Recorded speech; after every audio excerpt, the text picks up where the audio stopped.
Pernah gak sih kamu merasa capek, tapi bukan karena pekerjaan, melainkan karena pikiranmu sendiri? Overthinking, rasa takut, penyesalan dan asumsi yang gak ada habisnya. Semuanya seperti suara bising yang gak pernah diam di kepala. Kita sering lupa bahwa musuh terbesar kita kadang justru diri kita sendiri. Tapi tenang, dalam filosofi stoikisme ada cara untuk keluar dari jerat itu. Bukan dengan melawan pikiran, tapi dengan memahaminya, menyikapinya dengan tenang dan gak membiarkannya mengendalikan hidup kita. Sebelum kita bahas lebih dalam, tekan tombol like dan subscribe dan nyalakan lonceng notifikasinya biar kamu gak ketinggalan video inspiratif lainnya. Poin 1. Sadari bahwa pikiran bukan fakta. Salah satu prinsip penting dalam stoikisme adalah kita bukan terganggu oleh apa yang terjadi, tapi oleh penilaian kita terhadap apa yang terjadi. Artinya, pikiran negatif yang muncul belum tentu mencerminkan kenyataan. Overthinking, rasa takut gagal, atau cemas akan masa depan, semua itu hanyalah interpretasi, bukan fakta mutlak. Ketika kamu mulai sadar bahwa pikiran itu cuma sekedar pikiran, bukan kebenaran absolut, kamu mulai mengambil jarak. Dan dari jarak itulah kamu bisa memilih, mau terus diperbudak oleh pikiran sendiri, atau belajar untuk merespons dengan tenang, seperti yang diajarkan para filsuf Stoik. Poin 2. Kendalikan respon, bukan pikiran. Dalam filosofi Stoik, kita diajarkan bahwa kita tidak bisa mengontrol apa yang muncul di kepala kita. Pikiran akan datang dan pergi sesuka mereka. Tapi yang bisa kita kendalikan adalah respon kita terhadap pikiran itu. Misalnya, saat muncul pikiran negatif seperti, "Aku gak akan berhasil." Alih-alih langsung percaya dan terpuruk, kamu bisa berhenti sejenak dan bertanya, apakah ini benar? Atau cuma asumsi yang dibesar-besarkan? Orang Stoik tidak berusaha menghapus pikiran negatif, tapi mereka melatih diri untuk tidak bereaksi secara impulsif. Dengan begini, kamu tidak lagi jadi budak dari isi kepalamu sendiri.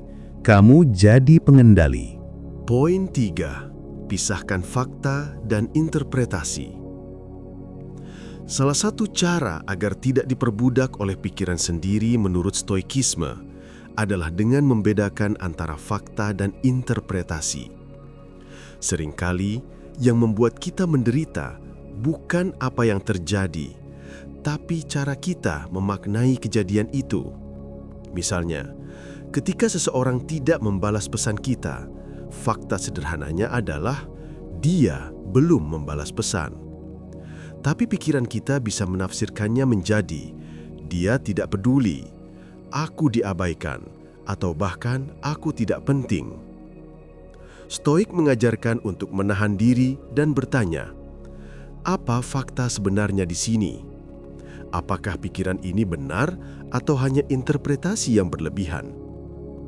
Dengan memilah fakta dan opini, kita tidak mudah terbawa emosi dan lebih mampu menjaga ketenangan batin.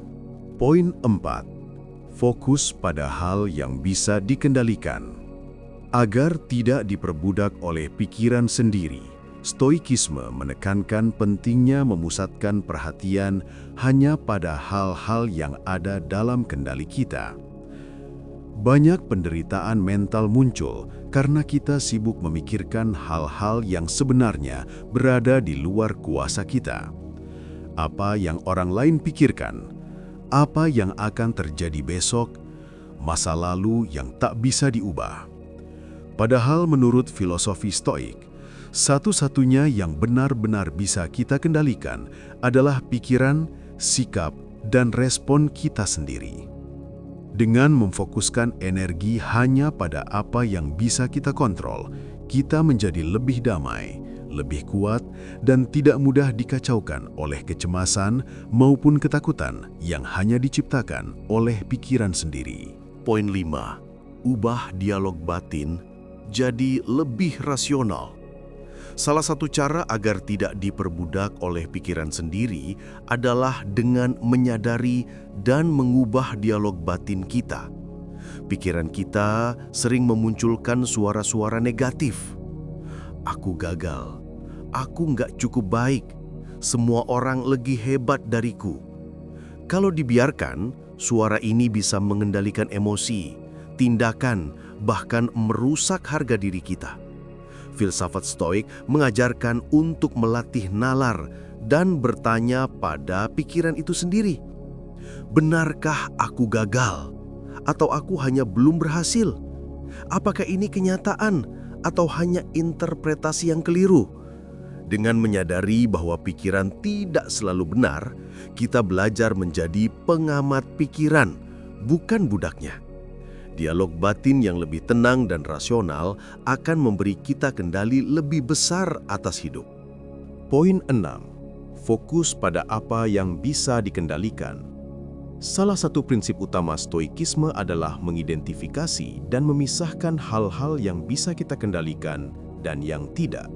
Pikiran kita sering terjebak dalam kekhawatiran terhadap hal-hal yang sebenarnya di luar kendali, seperti pendapat orang lain, hasil dari usaha, masa lalu yang sudah terjadi, masa depan yang belum tentu terjadi. Saat kita terlalu fokus pada hal-hal itu, pikiran kita menjadi kacau dan penuh tekanan. Maka dari itu, filosofi Stoik mengajarkan, kembalilah ke kendali diri. Apa yang bisa kita kendalikan? Sikap kita, tindakan kita, pilihan kita dalam meresponi sesuatu. Dengan melatih fokus hanya pada hal-hal yang berada dalam kendali kita, kita terbebas dari beban pikiran yang tidak perlu.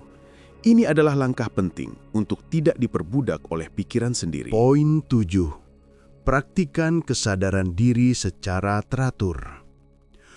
Untuk tidak diperbudak oleh pikiran sendiri, kamu harus rutin bertemu dengan pikiranmu sendiri, yaitu dengan melatih kesadaran diri atau self-awareness. Stoikisme menekankan pentingnya merenung setiap hari. Apa yang kamu pikirkan hari ini? Apakah pikiran itu membangun atau malah menghancurkanmu? Apakah kamu bereaksi secara impulsif atau dengan kebijaksanaan?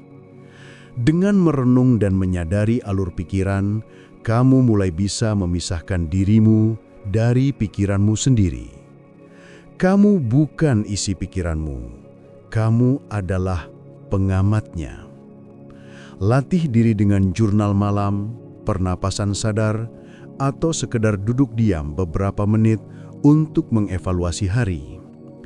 Semakin kamu sadar terhadap pikiranmu, semakin kecil kemungkinan kamu dikendalikan olehnya.